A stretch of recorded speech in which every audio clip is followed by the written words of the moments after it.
Welcome back, everyone, to another broadcast of In the Trenches. I'm excited to have Bnonn Tennant on with us today. And Bnonn is the creator of InformationHighwaymen.com and the co-founder of SuperhumanSales.com. And he's a copywriting expert, but he has a lot of other things that I think are really interesting when it comes to like conversion and sales and ways that you can kind of attract your tribe, attract attention, build an audience around your words, and then use those same words to, develop a real relationship with your audience. And then, of course, sell your products and services. And before we started recording, we talked about this idea. This is his term, vicarious transcendence. And I'm not even going to say what it is. We're going to get into that though. But I just want to say, Bnonn, thank you for being on In the Trenches with us. Most welcome. Glad to be here. Awesome. Well, okay. So vicarious transcendence, what is this thing? All right. Vicarious transcendence is what I call, in a more colloquial term, epic by proxy. And it's essentially a way for freelancers, and I think it's the way for freelancers and entrepreneurs to differentiate themselves from the competition when what they're offering is not ultimately very different to what the competition is offering. So most freelancers, take a web designer, for example. A web designer might have some unique skills which other web designers don't have, but on the whole, what they're offering is web design. And for most clients, it's very difficult to judge who's the better web designer, who's going to be doing a better job or get them a better result. And so they tend to just basically look at the portfolio, and they'll look at the pricing, and they'll try to figure out, this one seems like the best match for us, and they'll go that way. And that's obviously not a great situation to be in as a web designer. You want to have something that's going to set yourself apart a bit more. And so I've spent quite a lot of time thinking about what is it that makes people buy things? What are the kind of underlying motivations that we have, not just as consumers or customers, but as people? And how do those motivations then feed into being consumers? And the way that I have come to think about it is that people want to be this is going to almost sound stupid when you put it this way, it's so obvious, but people want to be part of something bigger than themselves. And what that bigger thing is tends to differ between people. Some people, it will be a sports team, or some people it will be a religion. It can be wildly different things. But none of us wants to feel like we are just alone in the universe and this is all there is. All there is us. We all want to be part of something bigger and feel a sense of transcendence. And this is actually something that you can take huge advantage of as a freelancer or an entrepreneur, because there are ways that you can make your prospects feel bigger than themselves by being associated with you. And if you're doing that and your competition isn't, then obviously you have a huge step up, because they're not just judging who's got the better services, they're judging who makes me feel better, who makes me feel that there is something awesome going on here, something epic going on here compared to the other guys. And if you can kind of tap into that, then that's extremely powerful in not only closing more deals, but also creating much more loyal customers. And also excuse the sound of children in the background, the joys of working from home. No worries. Okay, so there's the natural question, I think that's going to stem from this, is how do we do it? But like, how do you do it? Right. But before I get to that, it sounds like, one, this is something that is particularly necessary for anybody who does work that may tend toward or trend toward like the commoditized. Yeah, absolutely. Yeah. So if you have a genuine, unique selling proposition and you're really the only person that someone can come to for that, then all you really need to do is tell them.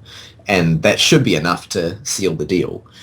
But if you are in something, I hesitate to call it commoditized, because I think that there is a difference to be seen between something like shoes, for example, which are just commodity items, and something like web design, which is an expert service, but it can be very difficult to choose between the experts. Obviously, there are elements of web design that have become commoditized, especially with the advent of software as a service and all that kind of thing. But even when you look at, companies will look at the cheapest web designer. Look, the Philippines, there's some wonderful cheap web designers there. And sometimes it's great for them because they find someone who's actually good.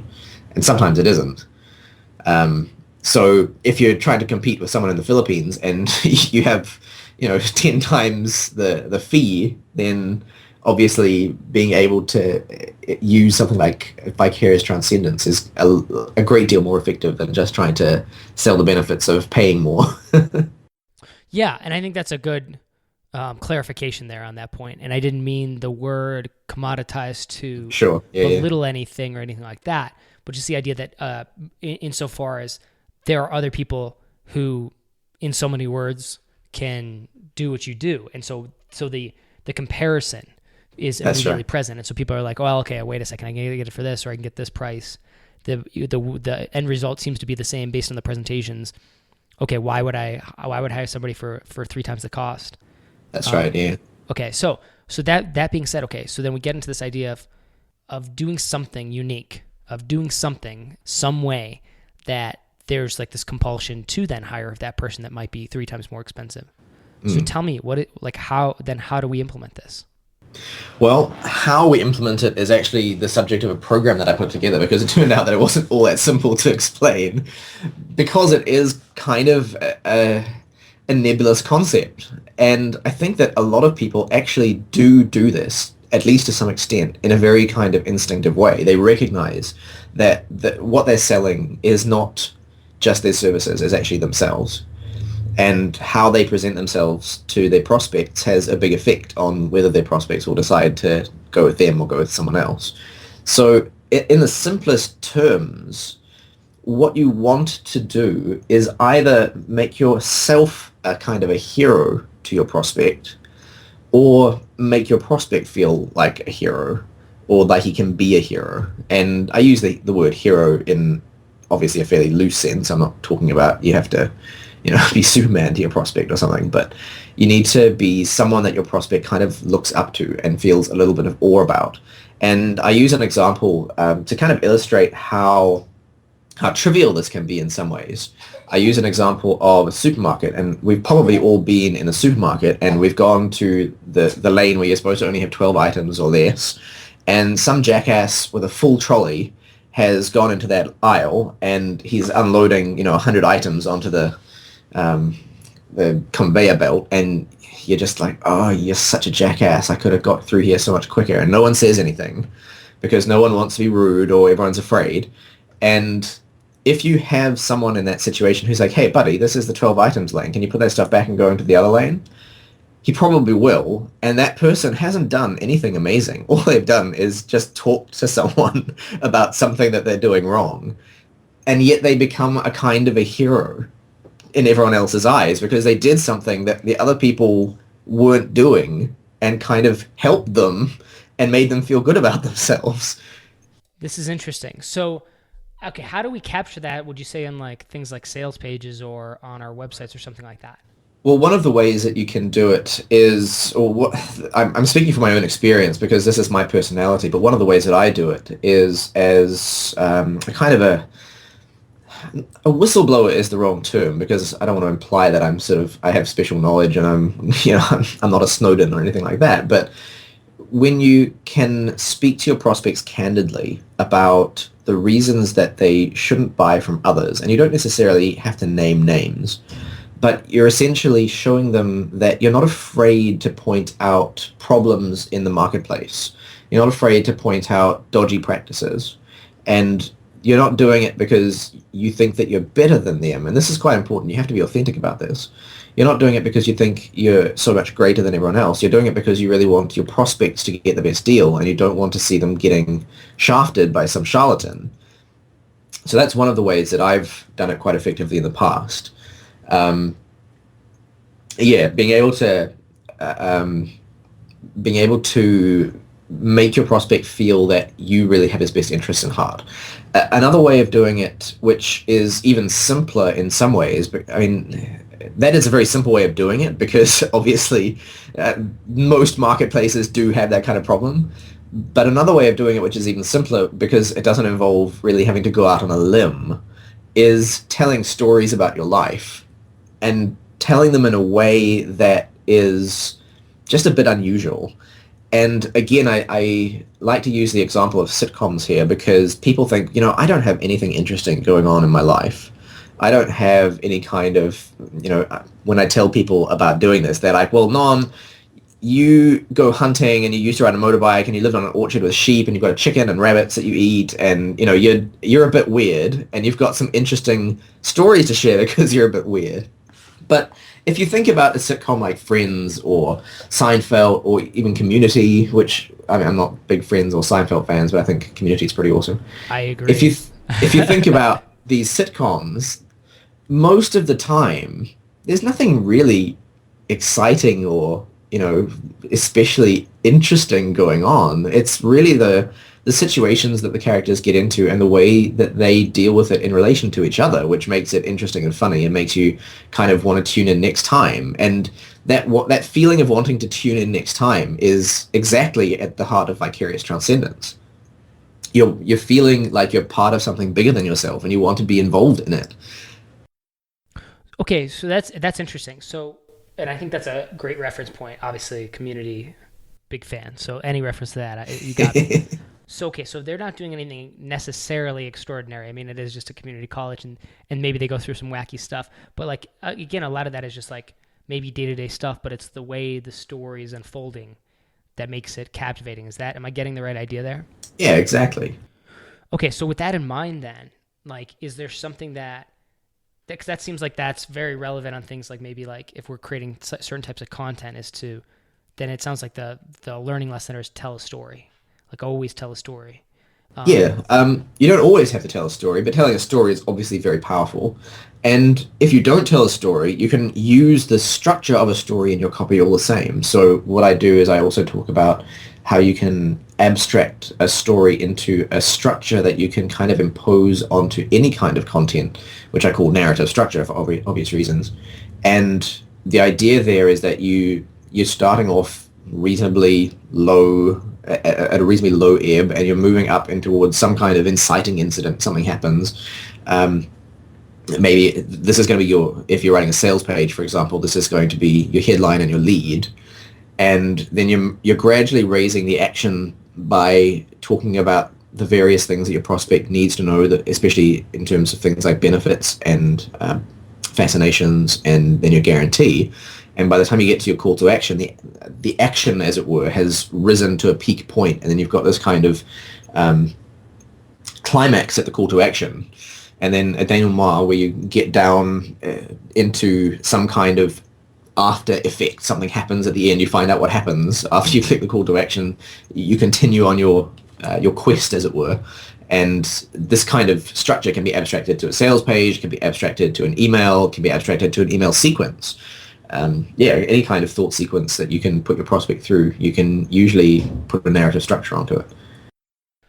Are there any best practices? Like, is there a significant difference between like a short form type scenario, like, okay, how to do it like on an about page or in this quick, versus like a long form, like blog post or email or something like that?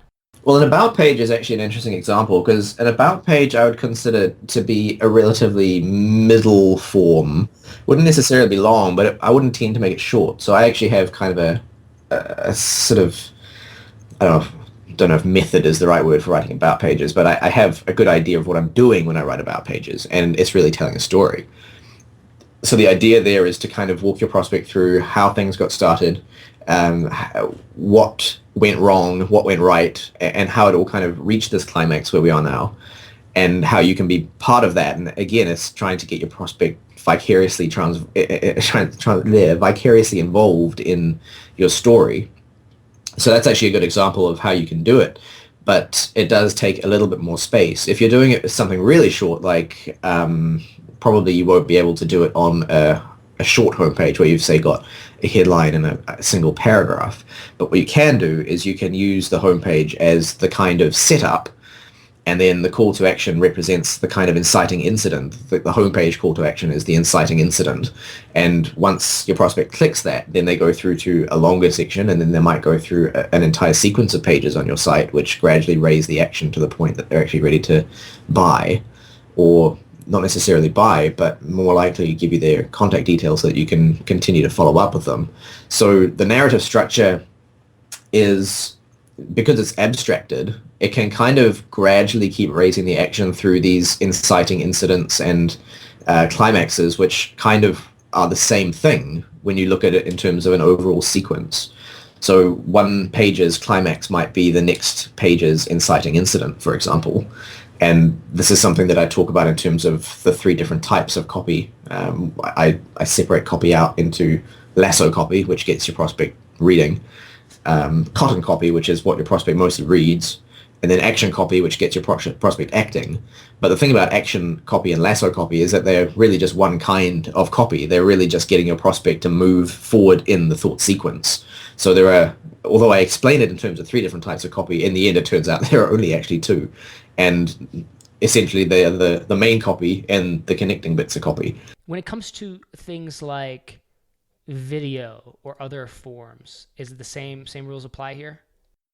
I think so, because people ask me about video, like video is fundamentally different from copy, but it isn't really. Copywriting is just, the way that I teach copywriting anyway, the way that copywriting should be taught, is copywriting is just telling your prospect what they need to know. It's not fundamentally different from speaking to them. If you could speak to them one-on-one, you would, because obviously that'd be more effective. So what you're doing is you're essentially trying to emulate that in a way which can be broadcast to everyone. And whether you do it with words that they have to read or words that they listen to while they watch a video isn't really very important. It's still the same fundamental communication. Are there any places where people get like tripped up when it comes to something like this, where it could be done wrong and in a way that's obviously not beneficial? Yeah, I think that one of the big ones, probably for me actually, one of the big ones when I started out was you can take it too far and you can kind of get so wrapped up in the persona that you're creating. So when you do this, you obviously need to be, it's a bit like stage acting. Your prospect can't see you very well in the sense that he isn't right there in the room with you. So he's only really got, even if you're doing video, it's still relatively removed or detached.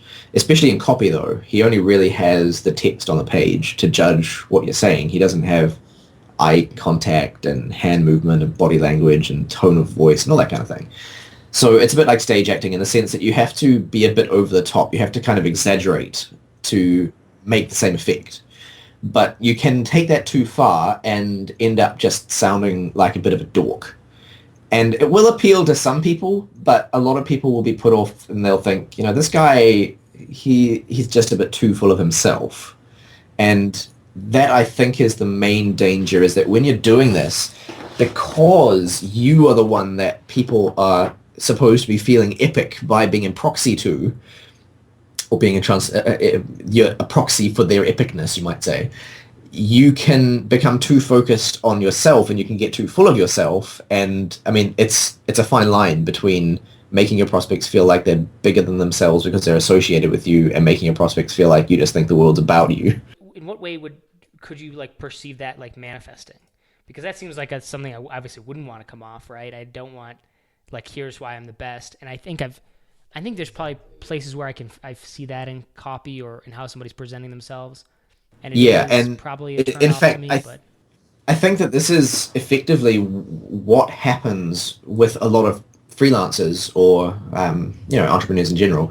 They're trying to sell themselves because they recognize that what they're selling is ultimately about them rather than their offering, which is true. But because they haven't kind of gone through the process of thinking this through, what exactly is it that prospects want from me if I'm the one that they're interested in, they do have a tendency to come off like that guy at parties that only talks about himself.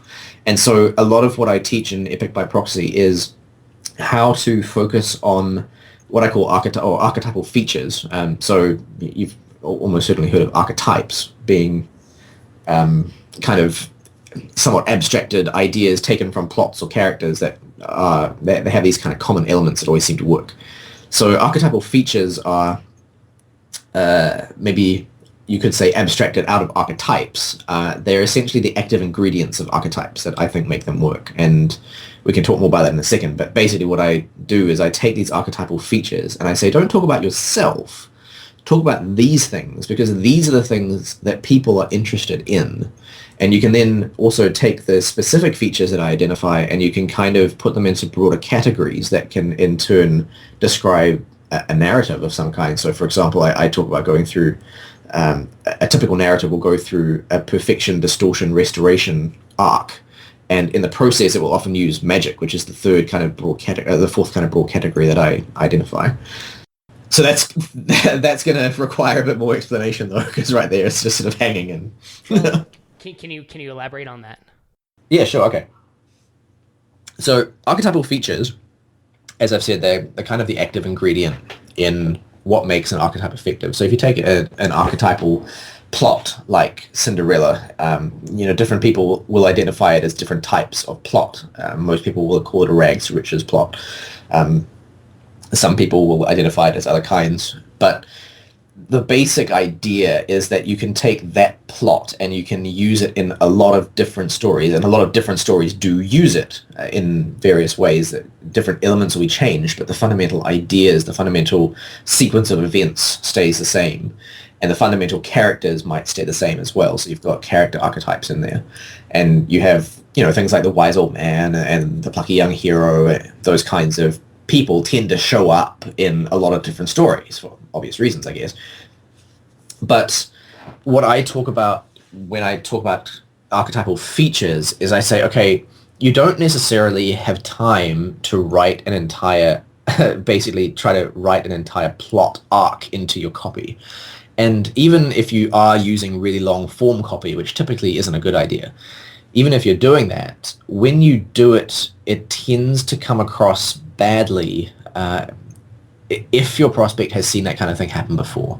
So obviously, the first time they come across a plot archetype long form sales page where it kind of takes you through the entire hero's journey, they think, wow, this is really good. This sounds really familiar, and it all feels kind of right, because that's how plot archetypes work. But then when they see everyone doing this, it really starts to lose its effectiveness. And this is one of the problems with marketing in general, is that once you start to overuse something that's very obvious, when you know what to look for, it stops being effective and actually kind of starts to be a bit annoying sometimes. So instead of talking about taking an entire plot archetype, I look at what are the features in the archetype. What are the things that make it move forward? What are the things that make us care about the characters? What are the things that happen? And so I identify things like virtue and freedom, injustice, loss, betrayal, these kinds of things that, when you think about it, these are obviously very important ideas that we all care about. But they're not necessarily things that you would tend to think to put into your copy.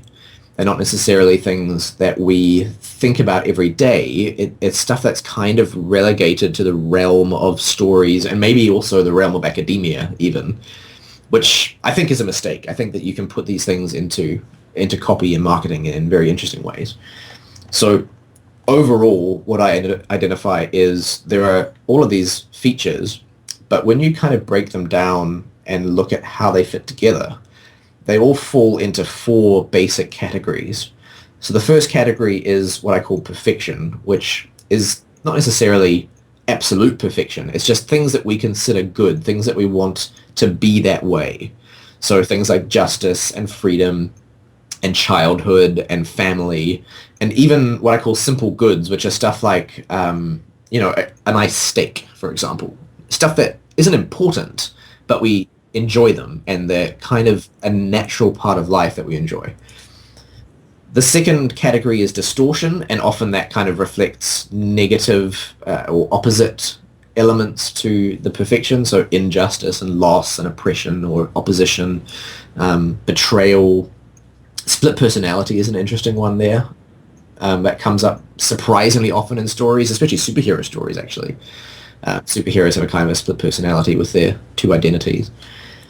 And, even growing up, for example, can be a kind of distortion, because you're losing something as you grow up, even though you're also moving towards a perfection by gaining something.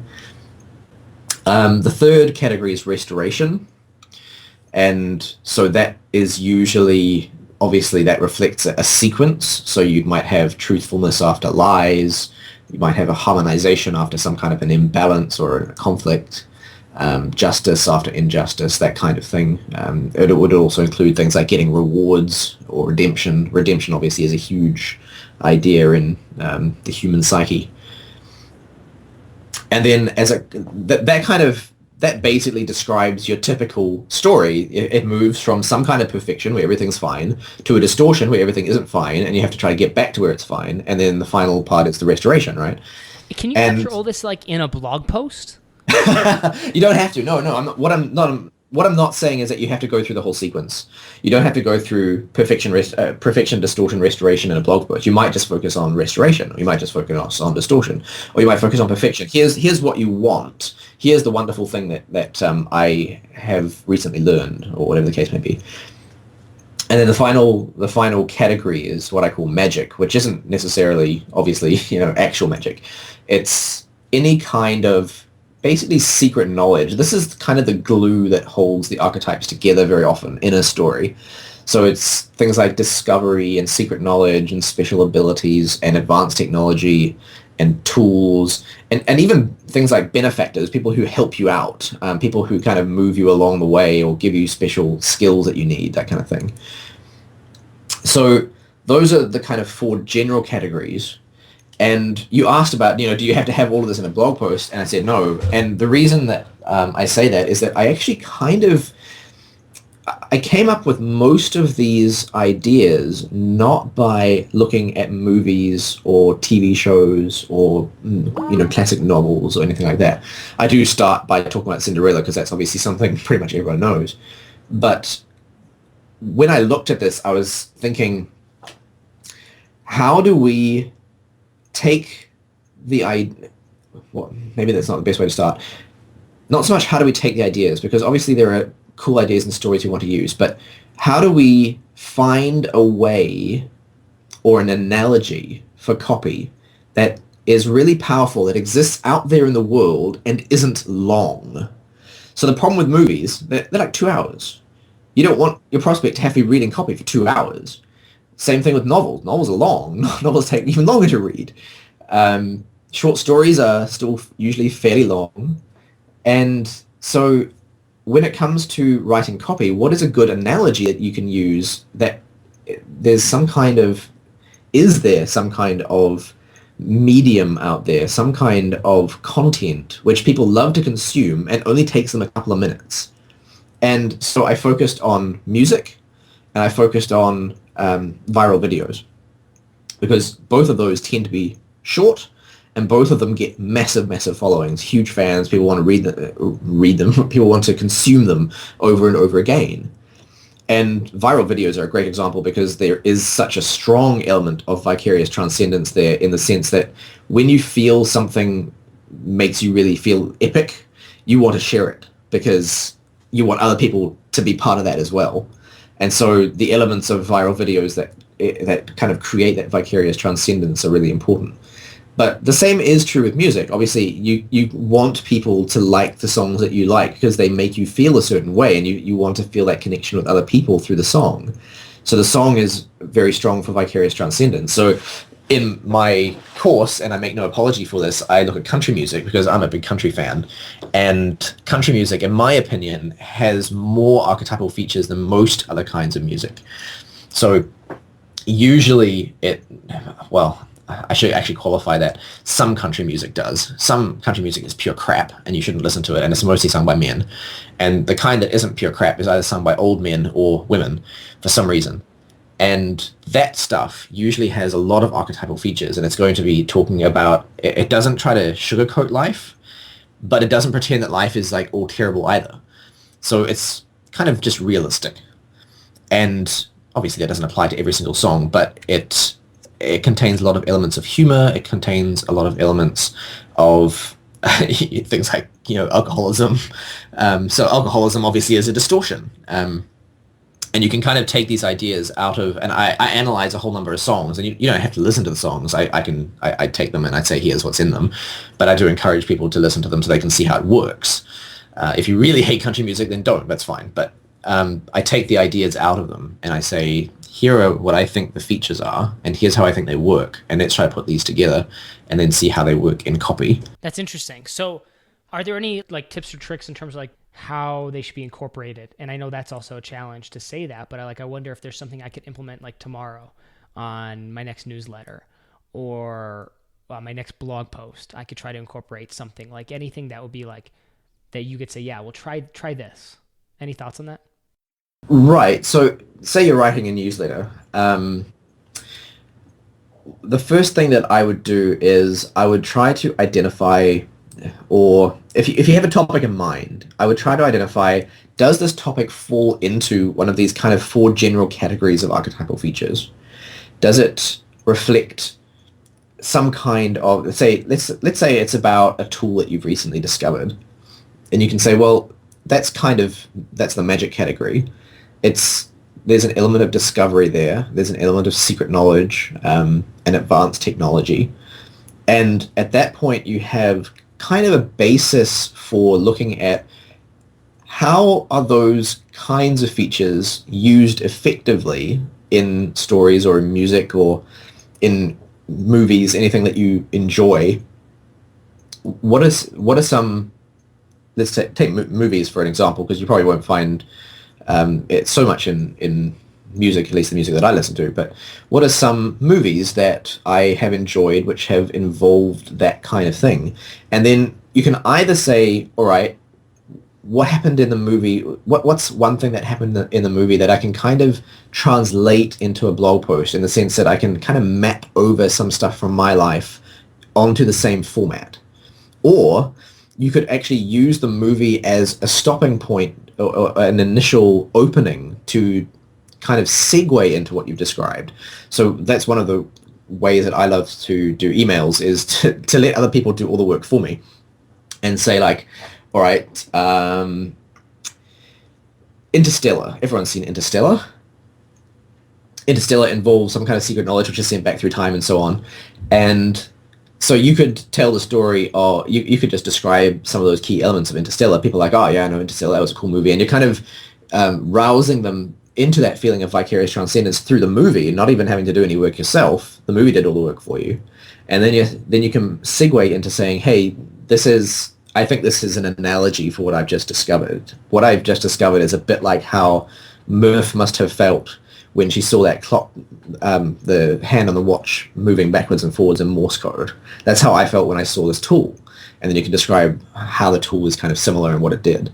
So that would be one way of kind of making a concrete connection between these archetypal features and other kinds of media, and just kind of putting it all together. That's interesting. So like that's definitely super simple. And I think I've done that using other like movies or stories or something like that. Yeah, and people I think overthink this, because we do it by accident all the time, because it's part of our psyches. It's how we're built.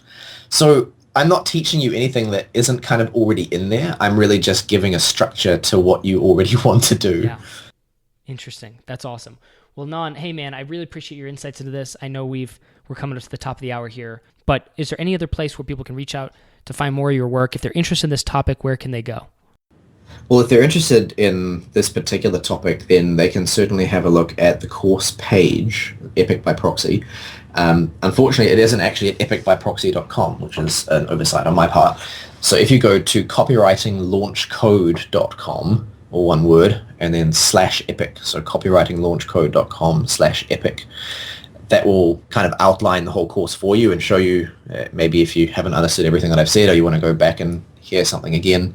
A lot of that stuff is in the sales page there and explains everything for you. And obviously, if you want to buy, you can buy. And if you don't want to buy, that's fine. Well, Bnonn, thank you so much for being on In the Trenches with us. Glad to be here. Thanks, Tom.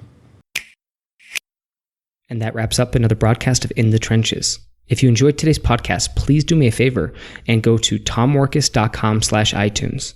That's TOMMORKES.com/iTunes, and leave a rating and review for In the Trenches. Not only do I read and appreciate every review, but it helps spread the word of this podcast and allows me to continue to get on great guests. So thank you for your support, and I'll catch you on the next broadcast of In the Trenches.